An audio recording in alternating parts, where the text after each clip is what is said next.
माननीय प्रधानमंत्री जी से सादर विनती करती हूं कि इस ऐतिहासिक अवसर पर अपने सुवचनों द्वारा हमारा मार्गदर्शन करें।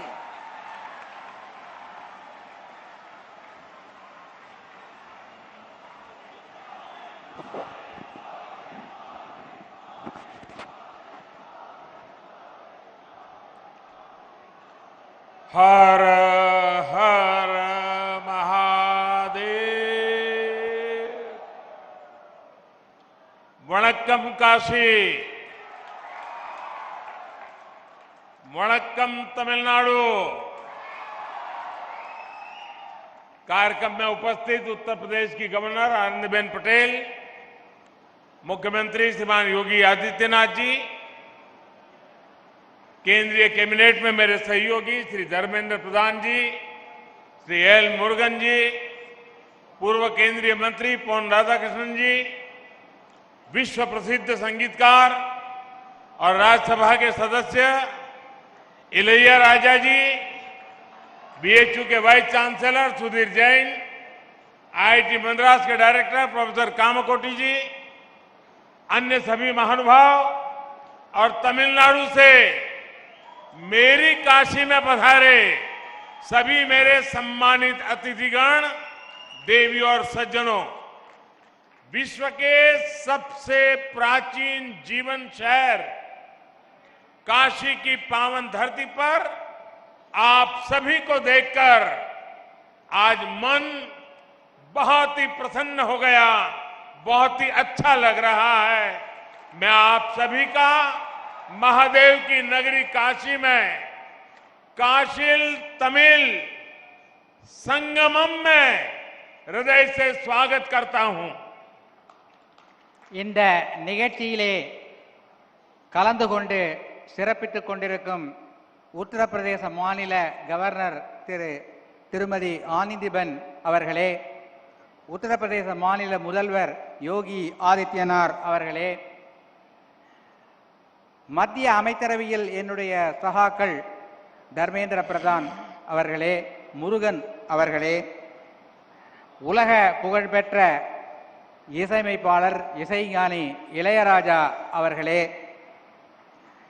முன்னாள் மத்திய அமைச்சர் பொன் ராதாகிருஷ்ணன் அவர்களே, மேலும் இங்கே வந்திருக்கின்ற பெரியோர்களே, தாய்மார்களே, உலகத்திலேயே பழமையான வாழ்க்கை வரலாற்றை கொண்டிருக்கின்ற இந்த காசி மாநகருக்கு காசி தமிழ்ச் சங்கமம் என்ற நிகழ்ச்சியிலே கலந்து கொள்வதற்காக தமிழகத்திலிருந்து வந்திருக்கின்ற என்னுடைய விருந்தினர்களே, உங்கள் அனைவரையும் வருக வருக என வரவேற்று வணக்கத்தை தெரிவித்துக் கொள்கிறேன். हमारे देश में संगमों की बड़ी महिमा, बड़ा महत्व रहा है। नदियों और धाराओं के संगम से लेकर विचारों, विचारधाराओं, ज्ञान, विज्ञान और समाजों, संस्कृतियों के हर संगम को हमने सेलिब्रेट किया है। ये सेलिब्रेशन वास्तव में भारत की विविधताओं और विशेषताओं का सेलिब्रेशन है और इसलिए काशिल तमिल संगमम अपने आप में विशेष है, अद्वितीय है। நம்முடைய இந்திய திருநாட்டில் சங்கம திருவிழாக்கள், சங்கமங்கள் எப்போதுமே மிக சிறப்பாக கொண்டாடப்படுகின்றன. அது நதிகளின் சங்கமமாக இருக்கட்டும், கொள்கைகள் எண்ணங்களின் சங்கமமாக இருக்கட்டும், ஞானம் விஞ்ஞானம் போன்றவற்றின் சங்கமமாக இருக்கட்டும், சமூகம் கலாச்சாரம் இவற்றின் சங்கமமாக இருக்கட்டும், சங்கமம் ஒவ்வொன்றையும் நாம் ஒரு விழாவாக கொண்டாடி வருகிறோம். இந்த நாடு பல வேற்றுமைகள், சிறப்புகள் கொண்ட ஒரு நாடு. அதை கொண்டாடவே இப்படிப்பட்ட ஒரு சங்கம திருவிழா காசி தமிழ் சங்கமம் தன்னுடைய இந்த விளையாட்டு விழா நிகழ்ச்சிகளிலே ஒரு தனித்துவம், சிறப்பு கொண்டிருக்கிறது. आज हमारे सामने एक और पूरे भारत को अपने आप में समेटे हमारी सांस्कृतिक राजधानी काशी है, तो दूसरी ओर भारत की प्राचीनता और गौरव का केंद्र हमारा तमिलनाडु और तमिल संस्कृति है। ये संगम भी गंगा यमुना के संगम जितना ही पवित्र है। ये गंगा यमुना जितनी ही अनंत संभावनाओं और सामर्थ्य को समेटे हुए है। காசி என்ற இந்த திருநகரம் பழமை வாய்ந்தது, சிறப்பு வாய்ந்தது. அதைப் போலவே தமிழ்நாடும் பழமை வாய்ந்தது, கலாச்சார பெருமை வாய்ந்தது. இந்த இரண்டு நகரங்களின் சங்கமம் இங்கே இந்த நிகழ்ச்சியின் மூலமாக, இந்த ஒரு மாத கால நிகழ்ச்சியின் மூலமாக நடக்கவிருக்கிறது. मैं काशी और तमिलनाडु के सभी लोगों का इस आयोजन के लिए हार्दिक बधाई देता हूं। मैं देश के शिक्षा मंत्रालय और उत्तर प्रदेश सरकार को भी शुभकामनाएं देता हूं, जिन्होंने एक माह के इस व्यापक कार्यक्रम को साकार किया है। इसमें बीएचयू और आईआईटी मद्रास जैसे महत्वपूर्ण शिक्षा संस्थान भी सहयोग कर रहे हैं। विशेष रूप से मैं काशी और तमिलनाडु के विद्वानों का, छात्रों का अभिनंदन करता हूं। காசியில் உள்ள மக்களுக்கும் தமிழ்நாட்டு மக்களுக்கும் நான் என்னுடைய நன்றியை தெரிவித்துக் கொள்கிறேன். நாட்டின் கல்வி அமைச்சகம், உத்தரப்பிரதேசத்தின் மாநில அரசு இரண்டும் இணைந்து இந்த விழாவுக்கான ஏற்பாடுகளை செய்திருக்கிறது. பனாரஸ் இந்து யூனிவர்சிட்டி, ஐஐடி மெட்ராஸ் இரண்டும் இணைந்து ஏற்பாடுகளை கவனித்திருக்கிறது. குறிப்பாக தமிழ்நாட்டின் வித்வான்களுக்கு நான் என்னுடைய நன்றியை தெரிவித்துக் கொள்கிறேன். साथियों, हमारे यहां ऋषियों ने कहा है, एको अहम बहुश्याम, अर्थात एक ही चेतना अलग अलग रूपों में प्रकट होती है।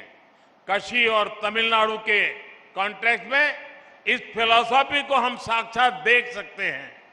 நண்பர்களே, நம் நாட்டில் ஒரு கொள்கை உள்ளது.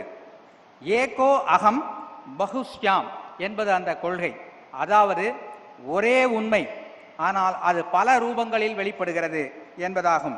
காசியும் தமிழ்நாடும் இந்த விஷயத்தில் ஒன்றிணைந்து இருக்கிறது என்பது என்னுடைய எண்ணம். काशी और तमिलनाडु दोनों ही संस्कृति और सभ्यता के टाइमलेस सेंटर्स हैं। दोनों क्षेत्र संस्कृत और तमिल जैसी विश्व की सबसे प्राचीन भाषाओं के केंद्र हैं। काशी में बाबा विश्वनाथ है, तो तमिलनाडु में भगवान रामेश्वरम का आशीर्वाद है। काशी और तमिलनाडु दोनों शिवमय है, दोनों शक्तिमय है। एक स्वयं में काशी है, तो तमिलनाडु में दक्षिण काशी है। काशी कांची के रूप में दोनों की सप्तपुरियों में अपनी महत्ता है। காசியும் தமிழ்நாடும் இரண்டுமே தன்னுடைய கலாச்சாரத்தில் சிறந்து விளங்குகிறது. இரண்டு இடங்களும் வடமொழி சம்ஸ்கிருதம், தமிழ் இரண்டு மொழிகளிலும் சிறந்து விளங்குகிறது. காசியினுடைய பாபா விஸ்வநாத்தும் ராமேஸ்வரத்தினுடைய ராமேஸ்வரரும் பெருமை சேர்க்கிறார்கள்.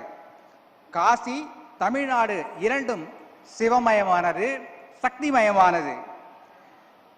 காசி தமிழ்நாடு இரண்டும் திருக்கோயில்களுக்கு பிரபலமானது. தமிழகத்திலே காசி, தென்காசி என்ற ஊர் பிரபலமானது. காசி, காஞ்சி இந்த இரண்டு நகரங்களும் 7 முக்கியமான நகரங்களில் ஒன்றானவை.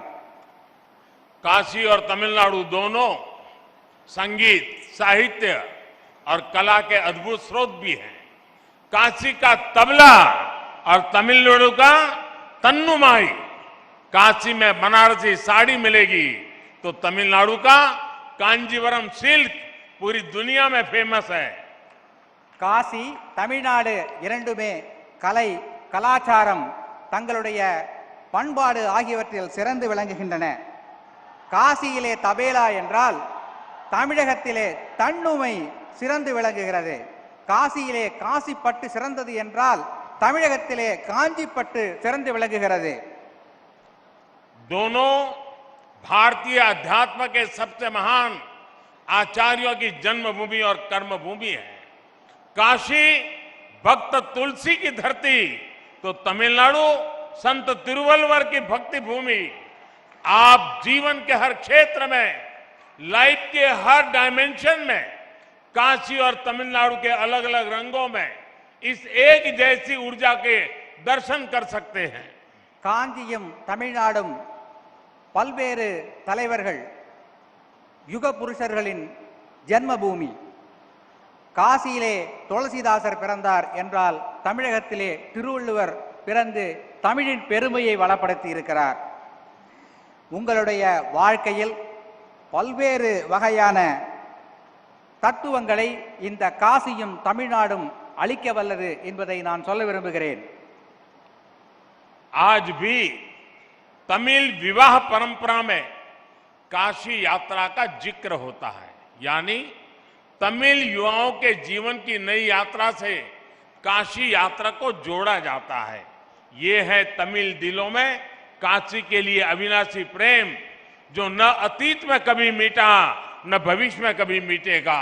यही एक भारत श्रेष्ठ भारत की वो परंपरा है जिसे हमारे पूर्वजों ने जिया था, और आज ये काशी तमिल संगमम फिर से उसके गौरव को आगे बढ़ा रहा है। தமிழகத்தின் திருமணங்களிலே காசி யாத்திரை என்று ஒரு நிகழ்ச்சி உண்டு. தன்னுடைய வாழ்க்கையின் ஒரு புதிய அத்தியாயத்தை தொடங்கும் முன்னர் திருமணத்தின் மணமகன் காசி யாத்திரை செல்வதாக அங்கே ஒரு வழக்கம் உண்டு. இவ்வாறு காசிக்கும் தமிழ்நாட்டிற்கும் இடையே ஒரு நீண்ட பந்தம் நெடுங்காலமாக இருந்து வருகிறது. साथियों, काशी के निर्माण में, काशी के विकास में भी तमिलनाडु ने अभूतपूर्व योगदान दिया है। तमिलनाडु में जन्मे डॉक्टर सर्वपल्ली राधाकृष्णन बीएचयू के पूर्व कुलपति थे। उनके योगदान को आज भी बीएचयू याद करता है। श्री राजेश्वर शास्त्री जैसे तमिल मूल के प्रसिद्ध वैदिक विद्वान काशी में रहे। उन्होंने रामघाट पर सांगवेद विद्यालय की स्थापना की। ऐसे ही पट्टाभिराम शास्त्री जी, जो कि हनुमान घाट में रहते थे, उन्हें भी काशी के लोग याद करते हैं। காசியை நிர்மாணித்ததில் காசியின் வளர்ச்சியில் தமிழர்களின் பங்கு பல உள்ளது. எடுத்துக்காட்டாக சர்வப்பள்ளி ராதாகிருஷ்ணன் அவர்கள் பனாரஸ் இந்து யூனிவர்சிட்டியின் வளர்ச்சிக்கு பெரும் பங்காற்றியுள்ளார். இதனை இன்றும் பனாரஸ் இந்து யூனிவர்சிட்டி நினைத்து பார்க்கிறது. இவர் மட்டுமல்ல, ராஜேஸ்வர் சாஸ்திரி என்பவர் ராம்காட் பகுதியில் ஒரு சாமவேத பாடசாலை நிறுவி இங்கே வேதம் வளர துணை புரிந்திருக்கிறார். மேலும் பட்டாபிராம் சாஸ்திரி என்பவர் ஹனுமான்காட் பகுதியில் வாழ்ந்து அங்கே ஒரு திருக்கோவிலையும் நிர்மாணித்திருக்கிறார். आप काशी भ्रमण करेंगे तो देखेंगे कि हरिश्चंद्र घाट पर काशी काम कोटीश्वर पंचायतन मंदिर है, जो कि एक तमिलियन मंदिर है। केदार घाट पर भी 200 वर्ष पुराना कुमार स्वामी मठ है तथा मार्कंडेय आश्रम है। यहां हनुमान घाट और केदार घाट के आसपास बड़ी संख्या में तमिलनाडु के लोग रहते हैं, जिन्होंने पीढ़ियों से काशी के लिए अभूतपूर्व योगदान दिए हैं। இங்கே நீங்கள் காசி நகரை சுற்றி பார்க்கவிருக்கிறீர்கள். ஹரிச்சந்திர காட் என்கின்ற அந்த படித்துறைக்கு அருகிலே காசி காமகோட்டீஸ்வர் பஞ்சாயத்தன் திருக்கோயில் அமைந்திருக்கிறது. அதனை பார்ப்பீர்கள். இது தமிழ்நாட்டின் ஒரு பண்பாட்டை காட்டுகின்ற ஒரு கோயில். அதுபோலவே கேதார்காட் பகுதியில் 200 வருட பழமையான குமாரசாமி மடமும் மார்க்கண்டேய ஆசிரமும் இருக்கிறது. ஹனுமான்காட் பகுதியில் தமிழ்நாட்டை சேர்ந்த பலர் வசிக்கிறார்கள். இவற்றையெல்லாம் நீங்கள் இந்த காசியை சுற்றி பார்க்கும்போது பார்ப்பீர்கள்.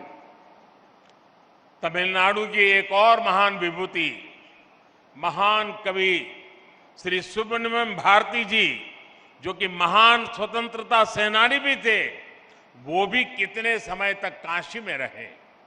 यही मिशन कॉलेज और जयनारायण कॉलेज में उन्होंने पढ़ाई की थी। काशी से वो ऐसे जुड़े कि काशी उनका हिस्सा बन गई।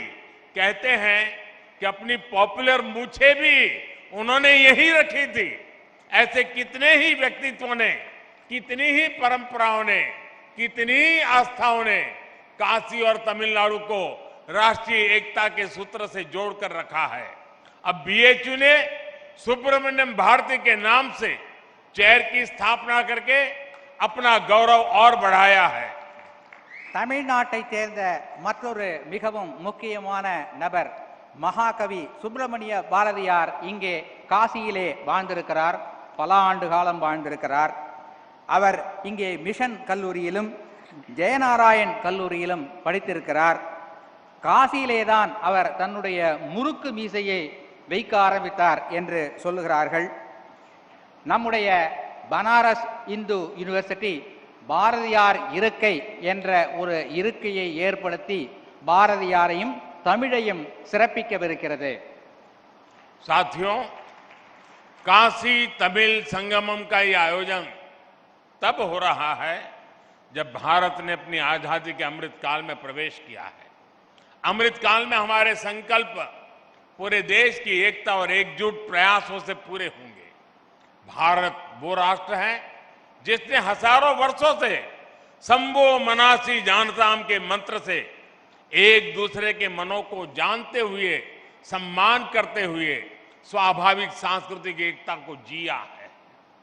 காஷ்மீர் காசி தமிழ் சங்கமம் என்ற இந்த நிகழ்ச்சி சுதந்திரத்தின் அமிர்த காலமான இந்த தொடக்க காலத்தில் நடைபெறுகிறது. நம்முடைய நாட்டில் சம்போ மனசி ஜான்தாம் என்ற ஒரு பழமொழி உண்டு. இதன் பொருள் என்னவென்றால், ஒருவருக்கொருவர் மனதை புரிந்து கொண்டு நடக்க வேண்டும் என்பதுதான் இந்த காசி தமிழ்ச்சங்கமம் நிகழ்ச்சி இதைத்தான் வெளிப்படுத்துகிறது. हमारे देश में सुबह उठकर सौराष्ट्र सोमनाथम से लेकर सेतु बंधे तु रामेशम तक 12 ज्योतिर्लिंगों के स्मरण की परंपरा है। हम देश की आध्यात्मिक एकता को याद करके हमारा दिन शुरू करते हैं। हम स्नान करते समय, पूजा करते समय भी मंत्र पढ़ते हैं, गंगे च यमुने चैव गोदावरी सरस्वती नर्मदे सिंधु कावेरी जले अस्मिन् सन्निधिम कुरु। अर्थात गंगा यमुना से लेकर गोदावरी और कावेरी तक सभी नदियां हमारे जल में निवास करें, यानी हम पूरे भारत की नदियों में स्नान करने की भावना करते हैं। நாம் காலையில் எழுந்ததும் சொல்லுகின்ற ஒரு மந்திர ஸ்லோகம் என்னவென்றால், சௌராஷ்டிரே சோமநாதம் என்பதிலிருந்து தொடங்கி சேதுபந்தேது ராமேஸ்வர் என்ற அந்த 12 ஜோதிர்லிங்கங்களை பற்றி நாம் சொல்லி அவற்றை மனதிலே நினைத்து நம்முடைய நாளை தொடங்குகிறோம். இவ்வாறு தேச ஒற்றுமை உணர்வை தூண்டுகின்ற அந்த ஒரு ஸ்லோகத்தோடு தான் நமது நாள் தொடங்குகிறது. அது மட்டுமல்ல, பூஜை செய்யும் போதும் குளிக்கும் போதும் கங்கேஜ யமுனே தெய்வ கோதாவரி சரஸ்வதி நர்மதே சிந்து காவேரி ஜலேஸ்மின் சந்நிதிம் குரு என்கின்ற மந்திரத்தை சொல்லுகிறோம். இதன் பொருள் என்னவென்றால், கங்கை, யமுனை, கோதாவரி, காவேரி போன்ற அந்த புனித நதிகளின் ஆசீர்வாதங்கள், அதிலே குளித்த புண்ணியம் நமக்கு கிடைக்கட்டும் என்பதாகும். இவ்வாறு தேச ஒற்றுமை என்பதைத்தான் இந்த மந்திரங்கள் எல்லாம் நமக்கு உணர்த்துகின்றன. हमें आजादी के बाद हजारों वर्षों की इस परंपरा को, इस विरासत को मजबूत करना था, इस देश का एकता सूत्र बनाना था। लेकिन दुर्भाग्य से इसके लिए बहुत प्रयास नहीं किए गए। काशी तमिल संगमम आज इस संकल्प के लिए एक प्लेटफॉर्म बनेगा। ये हमें हमारे इस कर्तव्यों का बोध कराएगा और राष्ट्रीय एकता को मजबूत करने के लिए ऊर्जा देगा। சுதந்திரம் அடைந்த பிறகு நாம் இந்த தேச ஒற்றுமையை வளர்க்கும் இந்த செயலை செய்து நாட்டை வளப்படுத்தி இருக்க வேண்டும். ஆனால் பல்வேறு காரணங்களாக இது நடக்காமல் போய்விட்டது. இப்போது இந்த காசி தமிழ்ச்சங்கமம் என்ற இந்த போன்ற நிகழ்ச்சிகளின் மூலம் தேச ஒற்றுமையை வளர்க்கின்ற பணியை நாம் செய்யவிருக்கிறோம். साथियों, भारत का स्वरूप क्या है, शरीर क्या है, ये विष्णु पुराण का एक श्लोक हमें बताता है, जो कहता है उत्तरम यत् समुद्रस्य हिमाद्रश्चैव दक्षिणम वर्षम तद भारतम नाम भारती यत्र संतति ही, अर्थात भारत वो जो हिमालय से हिंद महासागर तक की सभी विविधताओं और विशेषताओं को समेटे हुए हैं और उसकी हर संतान भारतीय है। நம்முடைய நாடு என்றால் என்ன, இதனுடைய இந்த பரப்பு, உடல், சரீரம் என்பது என்ன என்பதை பற்றி விஷ்ணு புராணத்தில் ஒரு ஸ்லோகம் உள்ளது. இந்த ஸ்லோகம் சொல்கின்ற கருத்து என்னவென்றால், வடக்கே இமாலயத்திலிருந்து தெற்கிலே குமரி வரை இந்த நாடு நம்முடைய ஒற்றுமைகள் வேற்றுமைகள் இவற்றோடு பலமாக விளங்குகின்ற ஒரு நாடு என்று சொல்லுகிறது. भारत की इन जड़ों को, इन रूट्स को अगर हमें अनुभव करना है तो हम देख सकते हैं कि उत्तर और दक्षिण हजारों किलोमीटर दूर होते हुए भी कितने करीब है। संगम तमिल साहित्य में हजारों मील दूर बहती गंगा का गौरव गान किया गया था। तमिल ग्रंथ कलितोगे में वाराणसी के लोगों की प्रशंसा की गई है। हमारे पूर्वजों ने तिरुपुगल के जरिए भगवान मुरुगा और काशी की महिमा एक साथ गाई थी। दक्षिण का काशी कहे जाने वाले तेन काशी की स्थापना की थी। இந்திய திருநாட்டின் இந்த மூலங்களை, வேர்களை நாம் பாதுகாக்க வேண்டும். இந்த போன்ற சங்கமம் நிகழ்ச்சிகளால் தான் இதனை பாதுகாக்க முடியும். தமிழின் சங்க இலக்கியத்தில் பல்வேறு காசியை பற்றிய செய்திகள் கிடைக்கின்றன. கலித்தொகையில் செய்திகள் கிடைக்கின்றன. திருப்புகழில் காசியை பற்றியும் முருகனை பற்றியும் பாடப்பட்ட பாடல்கள் கிடைக்கின்றன. தமிழகத்திலே தென்காசி என்ற ஒரு ஊர் இருக்கிறது என்பது உங்களுக்கெல்லாம் தெரியும். साथियों, ये भौतिक दूरियां और ये भाषा भेद को तोड़ने वाला अपनत्व ही था जो स्वामी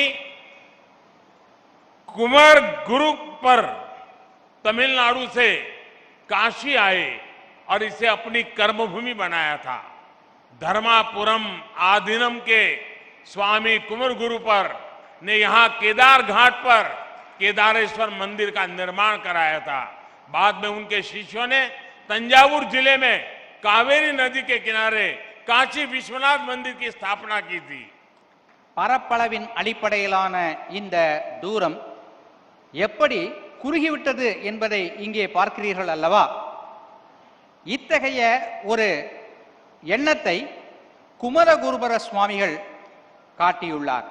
அவர் தமிழகத்திலிருந்து இங்கே வந்து கேதார்காட் பகுதியில் ஒரு மடத்தை நிறுவி தமிழையும் பாரதத்தின் ஒற்றுமையையும் நிலைநாட்டினார். பிறகு தமிழ்நாட்டிற்கு சென்று தஞ்சாவூர் மாவட்டத்தில் காசி விஸ்வநாதர் கோயில் ஒன்றையும் நிர்மாணித்தார்.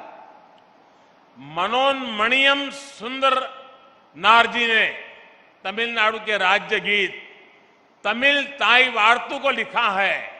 कहा जाता है कि उनके गुरु कोडगा नल्लूर सुंदरर स्वामीगल जी ने काशी के मणिकर्णिका घाट पर काफी समय बिताया था। खुद मनोन्मणियम सुंदर नारजी पर भी काशी का बहुत प्रभाव था। तमिलनाडु में जन्म लेने वाले रामानुजाचार्य जैसे संत भी हजारों मील चलकर काशी से कश्मीर तक की यात्रा करते थे।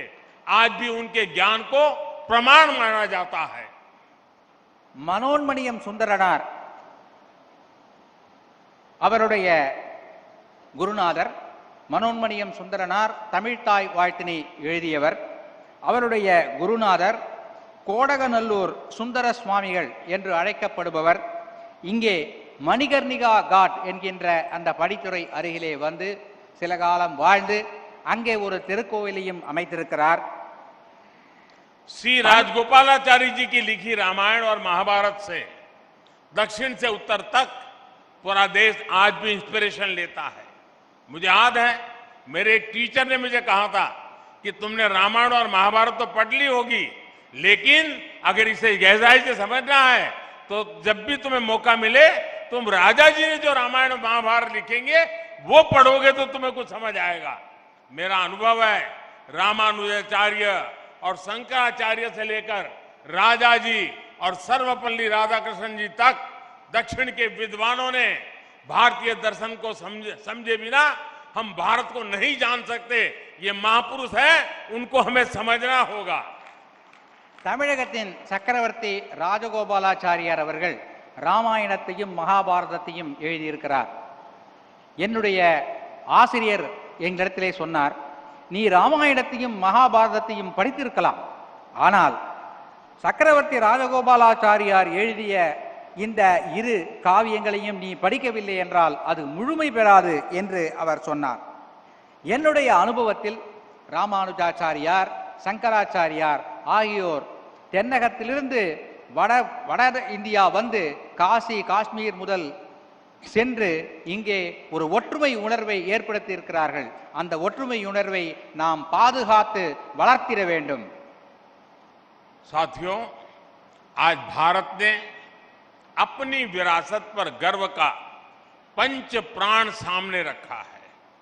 दुनिया में किसी भी देश के पास कोई प्राचीन विरासत होती है तो वो देश उस पर गर्व करता है, उसे गर्व से दुनिया के सामने प्रमोट करता है। हम इजिप्ट के पिरामिड से लेकर इटली के कोलोसियम और पीसा की मीनार तक ऐसे कितने ही उदाहरण देख सकते हैं।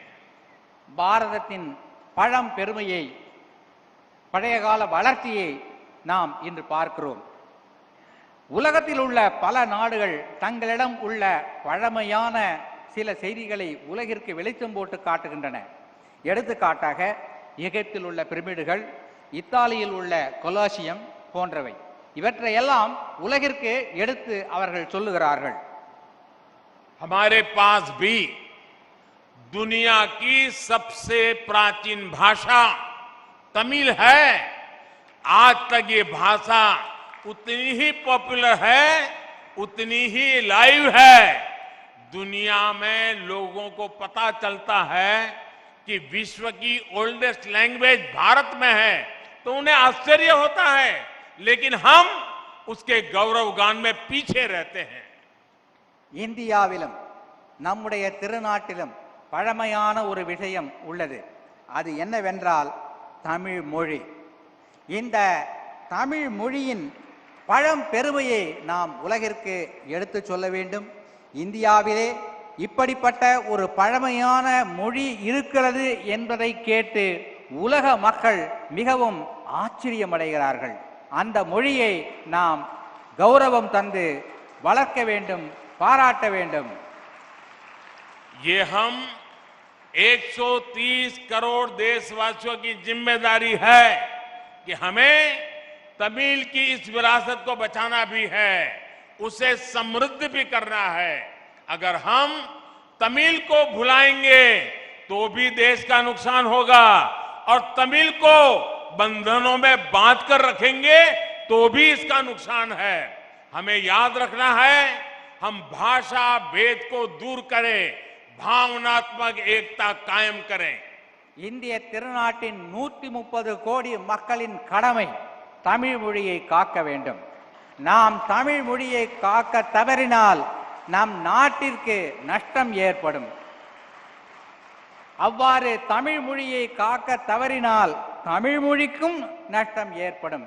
எனவே நம் இடையே உள்ள மொழி பேதங்களை எல்லாம் தவிர்த்து தமிழ் மொழி போன்ற பழமையான மொழியை நாம் பாதுகாத்து வளர்த்திட வேண்டும்.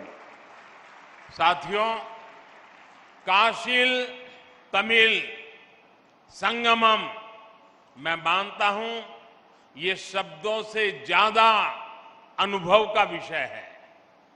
अपनी इस काशी यात्रा के दौरान आप उनकी मेमोरीज से जुड़ने वाले हैं तो आपके जीवन की पूंजी बन जाएंगे।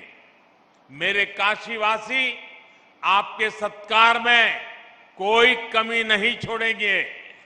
நண்பர்களே, இந்த காசி தமிழ்ச்சங்கம் என்பது நான் நினைக்கிறேன் வார்த்தைகளால் சொல்லிவிட முடியாத ஒரு அனுபவமாக உங்களுக்கு இருக்கும். இந்த அனுபவங்களையும் நினைவுகளையும் சுமந்து கொண்டு நீங்கள் உங்களுடைய ஊருக்கு திரும்பிச் செல்வீர்கள் என்று நான் உறுதியாக நம்புகிறேன். அத்தகைய எண்ணத்தை நினைவினை இந்த காசி நகரத்து மக்கள் உங்களுக்கு அளிப்பார்கள் என்ற உறுதியான நம்பிக்கை எனக்கு இருக்கிறது. मैं चाहता हूं तमिलनाडु और दक्षिण के दूसरे राज्यों में भी इस तरह के आयोजन हो, देश के दूसरे हिस्सों से लोग वहां जाएं, भारत को जिए, भारत को जाने।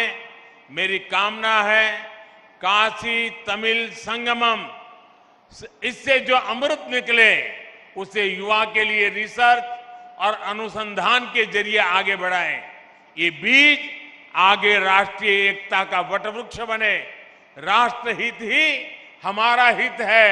नट नलने नमद नलन, ये मंत्र हमारे देशवासी का जीवन मंत्र बनना चाहिए।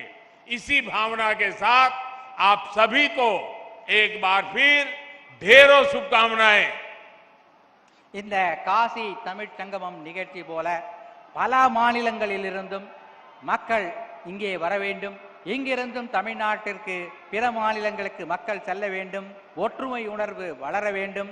நாட்டு நலனே நமது நலன் என்பதை நாம் மனதிலே இருத்தி செயல்பட வேண்டும் என்று கூறிக்கொண்டு भारत माता की, भारत माता की, भारत माता की।